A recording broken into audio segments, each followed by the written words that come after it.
Baik, Assalamualaikum warahmatullahi wabarakatuh.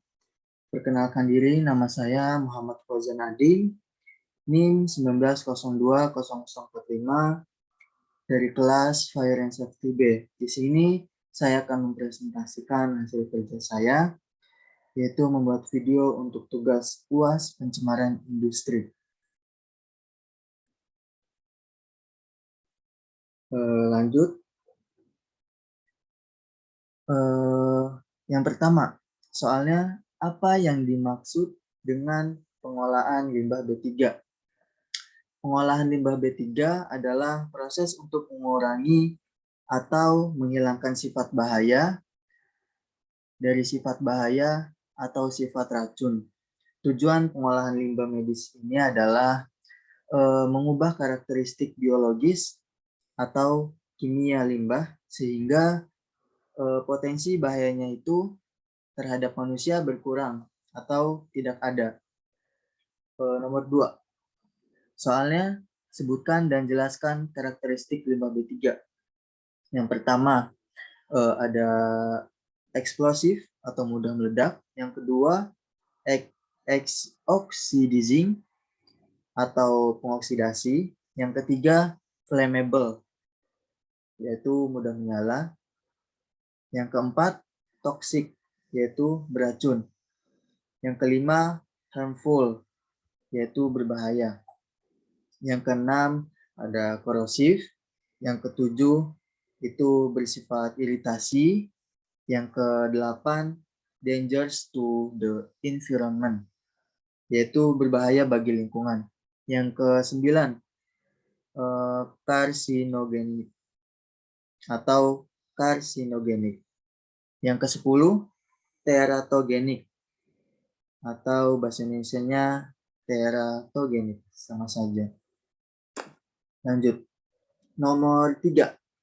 Soalnya, sebutkan dokumen yang dibutuhkan sebagai kelengkapan persyaratan dan tata cara permohonan penerbitan izin lingkungan dalam hal pengolahan limbah B3. Yang pertama, yaitu tata cara permohonan perizinan lingkungan, yaitu ada AMDAL dan UKL-UPL, tata cara mengajukan permohonan secara tertulis kepada bupati atau wali kota, dan melampirkan persyaratan izin kelengkapan administrasi 2 hari setelah pengajuan. Setelah permohonan dinyatakan lengkap, bupati atau wali kota melakukan verifikasi paling lama 45 hari kerja penerbitan. Diumumkan melalui media cetak atau elektronik paling lama 1 hari setelah izin diterbitkan. Nomor 4. Sebutkan dan jelaskan fasilitas yang dibutuhkan di dalam penyimpanan limbah B3 berdasarkan kategori dan sumbernya. Yaitu ada pasal 15. Yang pertama ada fasilitas penyimpanan limbah B3 sebagaimana yang dimaksud dalam pasal 13 huruf B dapat berupa bangunan, tangki, atau kontainer silo atau silo. Tempat tumpukan limbah, waste pile, atau waste impoundment, dan bentuk lainnya sesuai dengan perkembangan ilmu, pengetahuan, dan teknologi. Yang kedua ada fasilitas penyimpanan sebagaimana yang dimaksud pada ayat 1 huruf A, B, C, dan F dapat digunakan untuk melakukan penyimpanan. Penyimpanan limbah B3 kategori 1, limbah B3 kategori 2 dan sumber tidak spesifik, dan limbah B3 kategori 2 dari sumber spesifik umum. Yang ketiga, ada fasilitas penyimpanan sebagaimana yang dimaksud pada ayat 1 huruf A, C, D, E, dan F. Dapat digunakan untuk melakukan penyimpanan limbah B3 kategori 2 dari sumber spesifik khusus. Nomor 5. Sebutkan fasilitas penimbunan limbah B3. Yang pertama ada bangunan, yang kedua tangki atau kontainer, yang ketiga silo, yang keempat tempat tumpukan limbah atau waste pile, dan yang kelima waste impoundment. Fasilitas penyimpanan di atas tersebut digunakan pada yang pertama limbah B3 kategori 1, yang kedua limbah B3 kategori 2 dari sumber tidak spesifik, dan yang ketiga limbah B3 kategori 2 dari sumber spesifik umum. Nomor 6. Sebutkan dan jelaskan metode pengolahan limbah B3. Fasilitas penimbunan limbah B3. Yang pertama ada penimbusan akhir kelas 1, 2, dan 3. Yang kedua sumber injeksi. Yang ketiga penempatan kembali di area bekas tambang atau backfilling. Yang keempat detailing. Yang kelima fasilitas penimbunan limbah B3 sesuai perkembangan ilmu pengetahuan dan teknologi. Yang ketujuh, yaitu soalnya tuliskan fasilitas penyimpanan limbah B3 berdasarkan jenisnya dan waktu maksimal penyimpanannya. Metode-metode pengolahan limbah B3 yang pertama ada metode inerasi atau pembakaran, yang kedua bioremediasi, yang ketiga stabilisasi.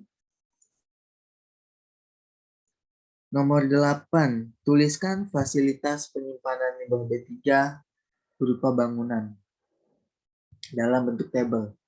Di sini sudah saya buatkan tabelnya, ada fasilitas, jenis kategori, dan masa penyimpanannya.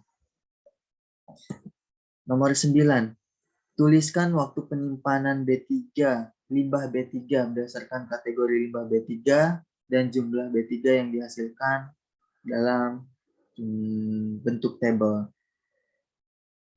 Di sini fasilitas penyimpanan berupa bangunannya, fasilitasnya ada 1-3, dan yang nomor 10, sebutkan periode pelaporan pada tiap tahapan pengolahan limbah B3 dalam bentuk tabel.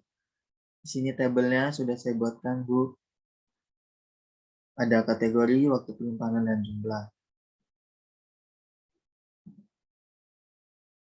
Nomor 11, gambarkan mekanisme perizinan pengolahan limbah B3 disertai dengan waktu pada setiap tahapannya.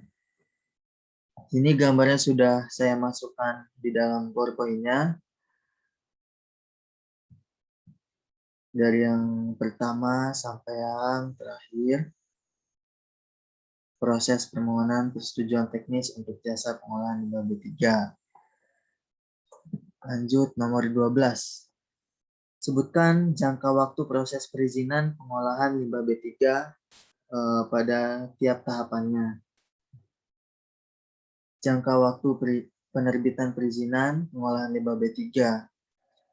Dalam bentuk tabelnya seperti ini, ada prosesnya dan jangka harinya.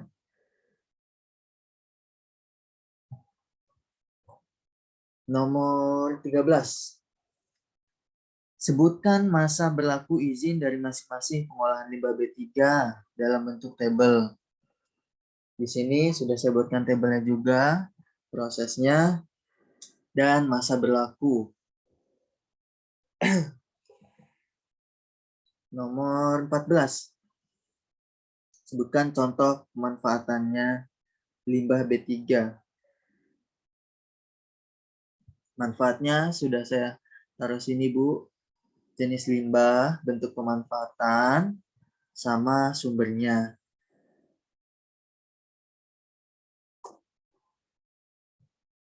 Nomor 15. Sebutkan masa berlaku izin dari masing-masing pengolahan limbah B3. Yang pertama, kategori 1 wajib menggunakan alat angkut tertutup.